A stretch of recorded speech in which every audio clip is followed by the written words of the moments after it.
अपनी बात को शुरू करने से पहले 1 मिनट आप लोगों का लूंगा।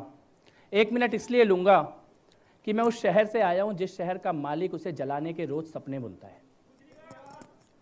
उस शहर से आया हूं जहां हमारे बच्चों को मारा जा रहा है, कत्लेआम किया जा रहा है, घरों के अंदर घुस के मारा जा रहा है। मैं अभी कुछ दिन पहले रिंकू शर्मा के घर होके आया हूं। उस बच्चे को, उस जवान बच्चे को, होनहार बच्चे को, वीर बालक को, घर का अकेला कमाने वाला 25 साल का वो रिंकू केवल इसलिए मार दिया गया कि उसने जय श्री राम का नारा लगाया था और राम मंदिर के लिए जुलूस निकाला था देश की राजधानी के अंदर, घर के अंदर घुस के। और वो इतने कमजोर लोग, कितने कमजोर लोग रहे होंगे जो 12 लोग मिलके भी केवल पीठ पे ही मार के जा पाए उस बच्चे के। और मारने वाले कौन? जिसकी बीवी को अभी कोरोना के काल में अपना खून दे के आया था रिंकू, वो पीठ पे खंजर मार के गया। मैंने कहा वो खंजर, रिंकू की पीठ पे जो खंजर है, वो खंजर है इस देश की नकली धर्मनिरपेक्षता का प्रतीक, जो इस देश के हर हिंदू की पीठ पे घुसा हुआ है। जो बच गया है कल उसकी पीठ पे लगेगा। उस रिंकू शर्मा के लिए, उस ध्रुव त्यागी के लिए जो स्कूटर पे जा रहा था, उसकी बेटी को किसी ने छेड़ा, उसने वापस आके बोला कि मेरी बेटी को क्यों छेड़ते हो, तो उसकी हत्या कर दी गई। एक बाप अगर ये बोलता है कि मेरी बेटी को मत छेड़ो, तो इस दिल्ली शहर के अंदर उसकी हत्या कर दी जाती है। उस ध्रुव त्यागी के लिए, उस डॉक्टर नारंग के लिए जो केवल इतना बोल रहा था कि मेरी गली के अंदर गुंडागर्दी और गाली गलौज मत करो, उसकी हत्या कर दी गई।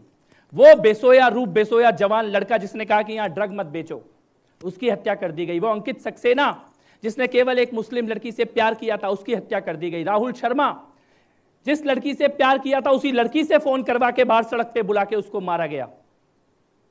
IB officer Ankit Sharma, IAS में जिस प्रकार से ट्रेनिंग दी जाती है, किताबों में जिस प्रकार से लिखा है मारने का, उस प्रकार से 51 बार उस जवान होनहार वीर बहादुर आईबी के अफसर को चक्कुओं से गोद गोद के ताहिर हुसैन के घर के अंदर ले जाके मारा गया। वो अंकित शर्मा, वो विनोद कश्यप जो अपनी गली के बाहर खड़ा था, उसको मार के गए।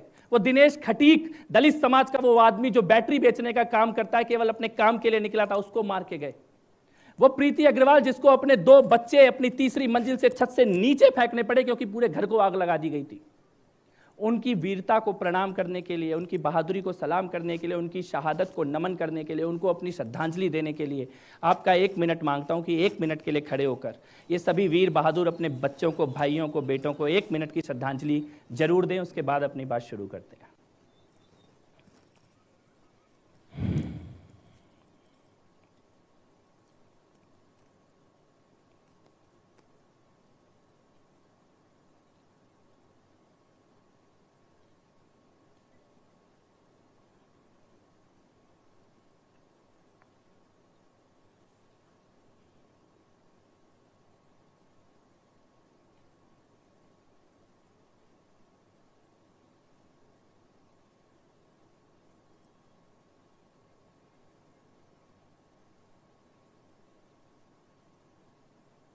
ओम शांति।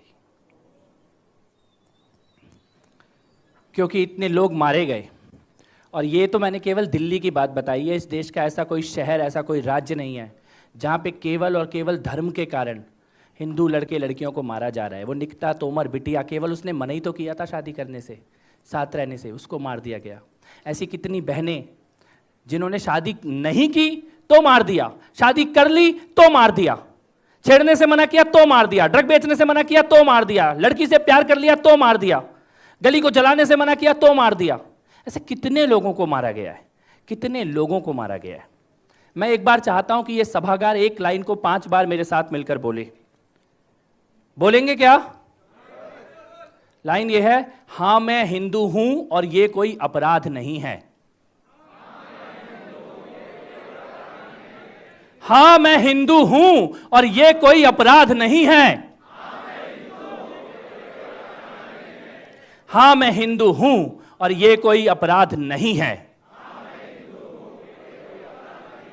हाँ मैं हिंदू हूं और ये कोई अपराध नहीं है। हाँ मैं हिंदू हूं और ये कोई अपराध नहीं है। Thank you. ये बहुत जरूरी है इस बात को बार बार कहना, क्योंकि जो मारते हैं वही अपना विक्टिम कार्ड लेकर बैठे हुए हैं। कल यहां पे आने से पहले मैंने कुछ लाइनें लिखी थी, वो मैं यहां बोलना चाहता हूं। मैं यहां पे दर्द भी लेके आया हूं, गुस्सा भी लेके आया हूं, और एक रास्ता जो मुझे समझ में आता है वो रास्ते की बात करने के लिए भी आया हूं। मैंने ये लिखी थी लाइनें कल आते समय यहां पर, जब मैं आ रहा था इस कार्यक्रम के लिए, तो मेरे मन में कुछ भाव आए। वो भाव आपके सामने शेयर करना चाहता हूं। वो घरों को जलाते रहे, वो घरों को जलाते रहे और हम आग बुझाते रहे। वो घरों को जलाते रहे और हम आग बुझाते रहे। वो फिर भी मासूम बने हैं और हम फिर भी दंगाई हैं। वो फिर भी मासूम बने हैं और हम फिर भी दंगाई हैं। कोई नहीं गया उस अंकित शर्मा के घर में, कोई नहीं गया ये विनोद जी के घर में, कोई नहीं गया दिनेश खटीक के घर में। उसके घर में कौन गया? उसके घर में मैं गया, हम लोग गए, ये डिजिटल हिंदू कहलाने वाले लोग गए। वो रिंकू शर्मा के घर में अखलाक के पास जाने वाले केजरीवाल को टाइम नहीं मिला रिंकू शर्मा के लिए 2 शब्द भी ट्विटर पे लिख दे, लेकिन उसके लिए जब गए तो हम लोग गए। 9,000 लोगों ने पूरी दुनिया से मिलकर 1 करोड़ रुपया उसके परिवार को जाके दिया है। वो घरों को जलाते रहे, हम आग बुझाते रहे, वो फिर भी मासूम बने हैं, हम फिर भी दंगाई हैं। दिलबर गया, दिलबर नेगी 20 साल का लड़का, देखा आपने कैसे मारा उसे? किस किसने देखा है दिलबर नेगी को? 20 साल का लड़का, पहले हाथ काटे दोनों, फिर पैर काटे दोनों, तब भी तो वो मरा नहीं था, जिंदा था, जिंदा आग में फेंक दिया गया उसको। दिलबर गया।